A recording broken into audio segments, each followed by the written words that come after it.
I'm Sagarika Mitra, you're watching Times Now, and the big story we're tracking this morning is the latest dhamki by Leader of Opposition Rahul Gandhi, because the political fight over his alleged vote chori campaign has hit a new flashpoint from the Voter Adhikar Yatra in Bihar.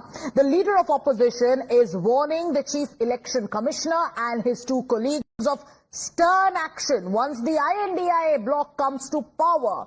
So from Gaya, Rahul Gandhi dramatically declared that vote chori is nothing but an attack that he claims is on both the Samvidhan and also on Bharat Mata. He goes on to say that the EC is working as an agent of the Bharatiya Janata Party and asserts that 1 lakh votes have been stolen in the states of Karnataka, in Maharashtra, in Haryana. And then he issues a threat. He says, when we come to power, that is the India bloc, when it comes to power, action will be taken against the CEC and both his colleagues. Listen in.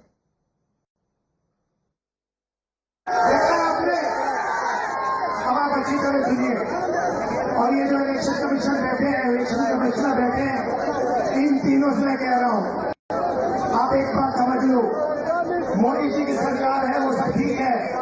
Tejashwi ji ने कहा आपने BJP की membership दे रखी है, आप BJP के लिए काम कर रहे हो, मगर एक बात समझ लो, एक दिन ऐसा आएगा जब यहाँ पे बिहार में और दिल्ली में इंडिया गठबंधन की सरकार होगी, फिर हम आप तीनों को देखेंगे, कार्रवाई आपके खिलाफ करेंगे और पूरा देश जिससे आपने चोरी की है,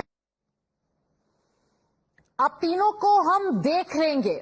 A yatra which is for the adhikar of voters as claimed by the Congress party and Rahul Gandhi. From that stage where leaders of the INDIA bloc talk about being saviors of the Samvidhan, from there a threat is issued by Rahul Gandhi when he uses terms like हम आप तीनों को देख लेंगे. अभी मोदी जी की सरकार है, पर जब इंडिया ब्लॉक की सरकार आएगी तो हम EC के ऑफिशियल्स को देख लेंगे. Tell us more about what Rahul Gandhi is trying to convey after the impeachment threat yesterday. Now comes this dhamki.